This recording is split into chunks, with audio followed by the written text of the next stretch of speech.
में, और तुम दोनों से उम्र में भी मैं बड़ी हूँ। इसका मतलब मैं पाकी बहू की बड़ी सास हुई? नहीं, उम्र बस एक अंक होती है। मैंने सबसे ज्यादा देखभाल की है प्रमोद की, इसलिए मैं एक सास होने का ज्यादा हक रखती हूँ। पाकी बहू, तुझे मेरी बात माननी होगी। नहीं, तू मेरी बात मानेगी। जो मैंने कहा है वही तू करेगी। नहीं, मेरी बात मानेगी वो। नहीं मेरी। तीनों सास आपस में चिल्लाने लगती है और फिर वहां पर बलविंदर और प्रमोद आ जाते हैं। अरे ये क्या बिल्लियों की तरह लड़ रही हो तुम तीनों सास? पाकी बहू को घर में आए पूरे 24 घंटे भी नहीं बीते हैं। बाकी तुम एक काम करो, तीनों माओ की कही गई डिशेस में से हर एक की 50-50% डिशेस बना दो। लेकिन बस, अब प्रमोद ने कह दिया सो कह दिया। तुम तीनों अब झगड़ना और बहस करना बंद कर दो।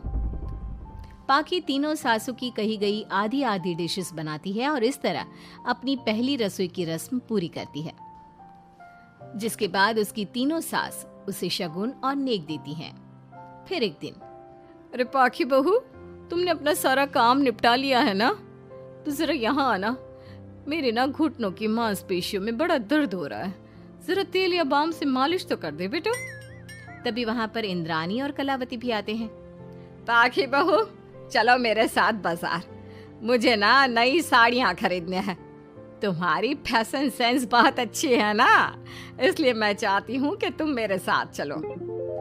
अरे पर मैं यहाँ पे पहले आई, तुम्हारे साथ ही सही, लेकिन मेरी स्पीड सबसे तेज थी। पाकी बहू, मेरे कमरे की अलमारी और पर्दे साफ कर दो ना, बहुत धूल जम गई है। मुझे खांसी भी आ रही है। अरे ऐसे कैसे तुम दोनों मेरी बहू को अपने साथ ले जा सकती हो? सबसे पहले मैंने बहू को कहा है कि वो मेरे घुटनों की मालिश कर दे। अब जाओ, 1 घंटे के बाद अपनी ये फीकी शक्लें लेकर फिर से आना। सुधा मैडम, ज्यादा ना बोलो।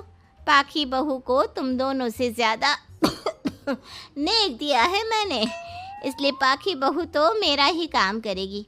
और वैसे भी ये सुशील सर्वगुण संपन्न बहू अपनी इस बेचारी बूढ़ी सास को खांसते हुए कैसे देख सकती है?